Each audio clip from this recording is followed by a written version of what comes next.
Ontem, lendo o livro de Números, me deparei com uma cena pela qual eu sempre digo: nós precisamos ter cuidado com aquilo que nós falamos.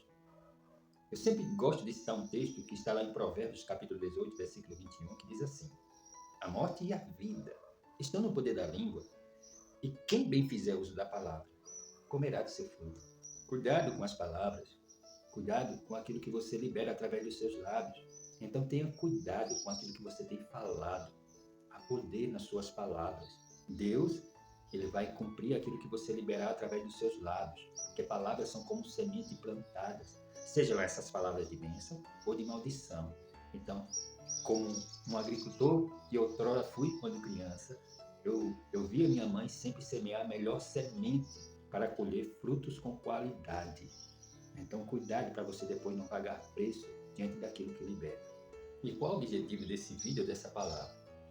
Foi que ontem, dia 9/10/2024, eu lendo minha Bíblia, e mais precisamente o livro de Números, capítulo 13 e 14.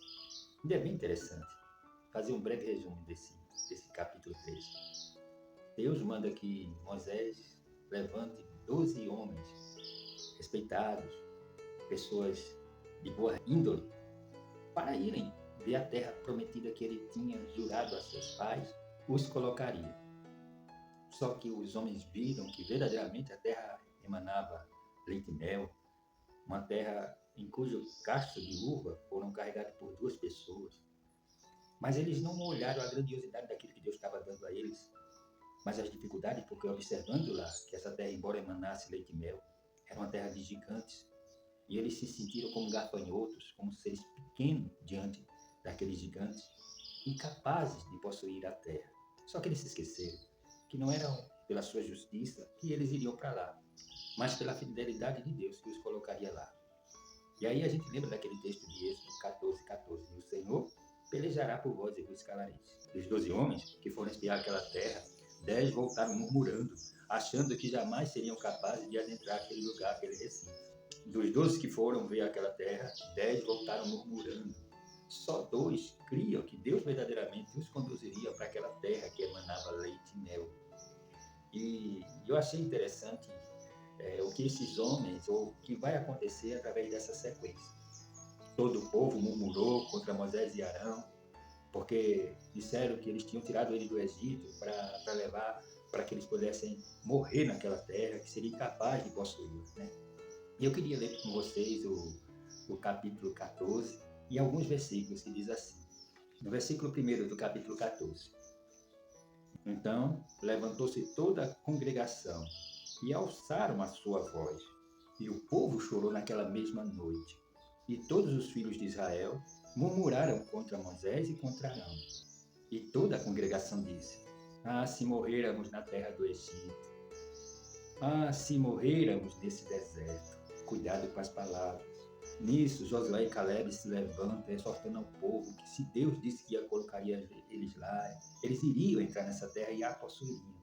E o povo, ouvindo eles falarem, queriam apedrejá-los, tanto Josué como Caleb, porque creram em Deus e que Deus os colocaria, conforme tinha dito, nessa terra que emanava leite e mel. Mas o que chama a atenção é agora os versículos anteriores, onde Deus agora ele vai se manifestar a toda a congregação através do ministério de Moisés e de Arão, para falar para eles. Mas diz assim o capítulo 14, versículos do 28 ao 30. Deus fala através de Moisés e diz um recado para o povo. Diz-lhes: assim eu vivo, diz o Senhor, que assim como falasse aos meus ouvidos, assim farei a vós outros.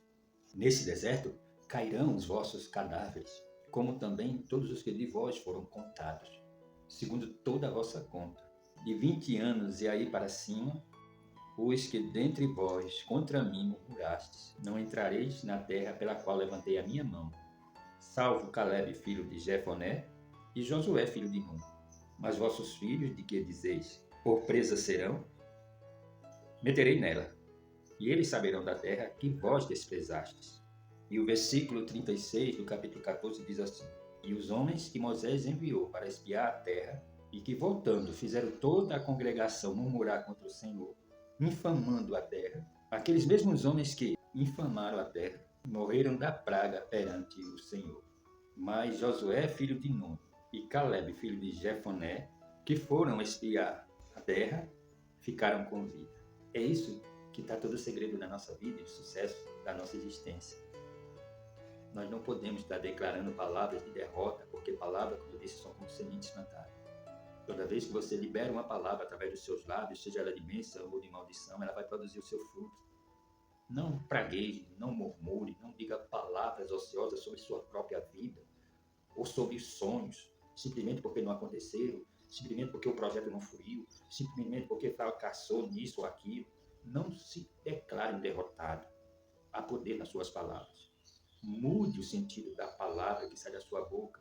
Até porque, como eu disse, Provérbios 18, 21, a morte e a vida estão no poder da língua, e quem bem fizer uso da palavra comerá do seu fruto. Lá em Éfeso, capítulo 4, versículo 29 em diante, o apóstolo Paulo disse: E não saia da vossa boca a palavra torpe. Palavra torpe são justamente palavras destruidoras. Mas só que seja boa para promover edificação, para que dê graça a quem esteja ouvindo. E ele disse: Não entristeçais ao Espírito Santo de Deus, pelo qual estáis selado para o dia da redenção. Então pense nisso e penere, tenha cuidado com as palavras, para que depois você não esteja sofrendo as consequências daquilo que você plantou. E o maior problema é que nós muitas vezes declaramos, falamos e nos esquecemos daquilo que falamos. Mas uma vez plantada, a palavra vai se cumprir. Nunca esqueça de uma coisa: plantar é opcional. Agora, depois de plantado, a colheita é obrigatória. Deus te abençoe, Jesus te ama muito.